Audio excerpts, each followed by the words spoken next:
Coucou à tous, j'espère que vous allez bien. Moi, je vais super bien. Et voilà, comme je l'ai toujours dit, mon projet sur cette chaîne, c'est de vous tenir informés des faits qui se passent ici au Cameroun, en Afrique et même à l'international. Alors de grâce, si vous êtes nouveau et vous passez par ici, n'hésitez pas de vous abonner sur cette chaîne YouTube.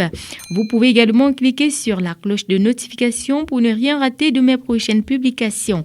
Alors, si c'est fait, aujourd'hui les gars, on va plutôt s'intéresser aux épisodes 20 et 21 de la série Madame Monsieur. Et voilà les gars, nous allons commencer aujourd'hui par Kim. Elle était très mal à l'idée de savoir que Paul a enlevé son enfant. Et comme dans les précédents épisodes, Ekindi a dit ne plus vouloir voir sa famille souffrir et a tout simplement ramené l'enfant de Kim chez elle. Je rappelle déjà que cet enfant vivait avec eux. Et moi particulièrement, j'ai apprécié le geste d'Ekindi. Le fait qu'elle ait ramené l'enfant chez sa mère, moi particulièrement, j'ai apprécié ce geste-là. Et Paul à son retour, très en colère contre Ekindi pour ce qu'elle a fait, lui demande de partir de sa maison. Et voilà donc Ekindi, à son tour, a tout simplement répondu qu'elle partira de cette maison quand elle le voudra. Ach, le goût de ça. Je vous assure, Paul était très en colère. Et une fois encore, on va remarquer la présence de Paul avec un officier chez Kim dans l'optique de récupérer l'enfant. Il a donc remis une lettre à Kim qu'elle a signée sans lire. Espérons tout simplement que cette lettre ne contienne pas des choses qui vont retourner contre Kim. Je ne sais pas pourquoi elle a signé sans lire. Et en tout cas, je ne sais pas trop pourquoi elle a signé sans lire. De toutes les façons, il est toujours important de lire avant de signer pour ne pas regretter après. Vous pouvez parfois signer comme ça, vous êtes en train de signer votre propre mort. Alors, voilà donc Paul qui revient le lendemain et trouve Kim et sa mère et continue avec ses pressions. Dans les discussions alors, Kim lui a dit ouvertement qu'elle ne l'aimera jamais après tout ce qu'il lui a fait et que son cœur ne bat que pour Austin. Et bam, quand on parle du chien, on voit sa queue. Voilà Austin qui débarque aussi. Les regards de ça. Et voilà donc, quand Austin entre, il ne manque pas de dire à Kim qu'il l'aime toujours. Ach. Il fallait alors voir les regards de ça entre Paul et Austin. Je sens que ça va chauffer entre Paul et Austin. Je sens vraiment que ça va chauffer entre les deux là. La bataille sera très rude. Voilà, avant de poursuivre, je rappelle que Passy a contribué à ce que Austin renoue les liens avec Kim. Elle lui a d'ailleurs demandé de se battre pour récupérer Kim, s'il l'aime encore. Et pour davantage le galvaniser, elle a dit qu'il peut même aller jusqu'à interdire à Paul de ne plus rendre visite à l'enfant, car la loi dit qu'un enfant né dans un couple reste l'enfant du couple. Donc, quoi qu'il advienne, la loi sera de son côté. Ce qui alors davantage galvanisé Austin à se battre pour récupérer Kim. Et voilà les gars, revenons à présent sur le test d'ADN de Monsieur Mbarga. Le gars était parti voir le docteur pour que les résultats soient falsifiés.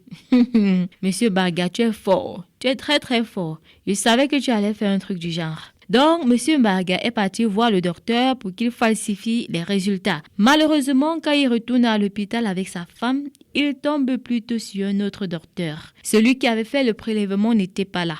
Donc, c'était plutôt son remplaçant qui a simplement et purement dit la vérité. Donc, il ressort tout simplement que Monsieur Mbarga est bel et bien le père de la fille d'Anna. Ach! La personne qui n'a pas vu la partie-ci, la famille Mbarga s'est donc réunie de nouveau après l'annonce de cette terrible nouvelle. Les pleurs par-ci, les autres n'en reviennent pas. Le championnat était très serré. Monsieur Mbarga, entre-temps, débarque aussi. De retour de l'hôpital, il faut dire que sa femme est rentrée avant lui. Et lui, de retour, comme vous le savez très bien, Monsieur Mbarga est très fort. Il a nié les faits jusqu'à pleurer, je vous assure. Il a nié les faits jusqu'à pleurer à chaudes larmes. Il a prouvé par A plus B qu'il n'en savait rien. Il a joué la victime jusqu'à pleurer. Alors que Anna lui avait dit la vérité depuis longtemps. Il est venu pleurer, jouer la victime, jouer à l'innocent. Et donc pour prouver à M. Mbarga qu'il en sait quelque chose, ses enfants lui ont rappelé ses manigances lors de la cérémonie d'onction de l'enfant d'Alice. Il n'avait aucun problème quant à la présence d'Anna et sa fille, et même quand la belle famille d'Alice a refusé de participer à ce rite, il n'a pas insisté comme d'habitude parce qu'il connaissait toute la vérité et d'ailleurs cela l'arrangeait plutôt. Et voilà donc, le voilà aujourd'hui qui joue à l'innocent, la victime, alors que c'est lui le bon manipulateur. La famille de Berga est simplement déçue, car elle prenait leur papa comme un modèle, comme un exemple à suivre. La famille de Berga est tout simplement déçue. Voilà, maintenant entre Ekwala et Priska, moi j'avais bien dit au départ que Ekwala cherchait simplement à gérer Priska et toute naïve, elle n'a pas vu le danger venir. Je ne sais pas pourquoi les Camerounais n'aiment pas lire avant de signer, vraiment c'est terrible, c'est très terrible. Voilà donc Priska qui a signé qu'elle va gérer toutes les décharges du temps qu'elle passera à l'hôtel. Quand Ekwala a atteint son objectif, il a dit à Priska qu'elle va rester 3 jours à l'hôtel le temps qu'on finalise le dossier pour aller à Mbeng. Aïe, oh, la joie de Priska alors, la joie de ça. Priska ne savait même pas ce qu'il attendait. 3 jours plus tard, voilà le responsable de l'hôtel qui arrive, le monsieur de l'hôtel qui arrive et dit à Priska que les frais ne sont pas encore réglés. Priska très surprise, elle dit c'est son copain qui devait payer. Et le monsieur de l'hôtel de lui dire non, c'est toi qui as signé, donc c'est toi qui as les responsabilités de tout. C'est toi qui dois payer. Voilà alors Priska essaye d'appeler Ekwala. Son numéro passe alors. Non. L'affaire s'est seulement poursuivie au commissariat où Priska a tout raconté ce qui s'est passé. Mais là, qu'en sera-t-il vraiment? On ne sait pas encore. On attend la suite. Piwole à son tour se rend chez Passy et rencontre ses enfants. Il demande à ses enfants d'aller s'apprêter pour une sortie et Princesse de lui dire désolé, on ne peut pas sortir sans l'autorisation de maman. Voilà alors Piwole qui hausse d'autant et essaye de brutaliser la petite princesse. Comme elle-même elle n'est pas facile, elle a dit à son père, si tu continues de me brutaliser, je te porte plainte. Aïe, ça alors chauffer la pâtisserie encore.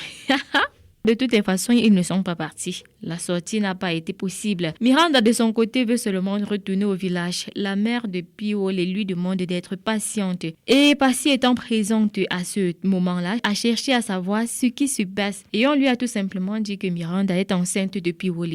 Mais le grand monsieur refuse de la prendre comme épouse. La partie qui m'a alors fini, c'est quand Miranda explique comment elle a fait pour tomber enceinte. Chapeau Miranda, chapeau. Tu n'as même pas vu quand c'est entré. Chapeau. Voilà, Passy propose donc que Miranda vienne vivre chez elle et ensemble on va trouver la solution. Bien, quand sera-t-il vraiment? On attend de voir. Voilà les gars, nous n'allons pas terminer sans parler de Roger et Sophie, les deux amoureux, les deux super amoureux. En se disant les je t'aime, moi aussi, Sophie a reçu un coup de fil de Bill qui lui explique que l'enfant d'Anna est bel et bien celui de Monsieur Barga. Aïe. Les deux étaient dépassés, étaient dépassés par les événements et n'arrivaient pas à croire. Mais jusque-là, Sophie a décidé d'aller réconforter Bill. Aïe, ça a alors chauffé ici. Roger a sorti une autre facette qui fait peur. Donc le monsieur amoureux, il y a quelques instants, a sorti une autre facette de lui, je vous assure. Une facette pas très agréable dans tous les cas. Alors, vous pouvez laisser en commentaire ce que vous pensez de cette réaction de Roger quand il interdit à Sophie d'aller rencontrer Bill. Il a dit avec la toute dernière énergie. Et voilà, c'est tout pour aujourd'hui. Si vous avez aimé, n'oubliez pas de vous abonner. Cliquez sur la cloche de notification pour ne rien rater de mes prochaines publications. D'ici à là, portez-vous bien.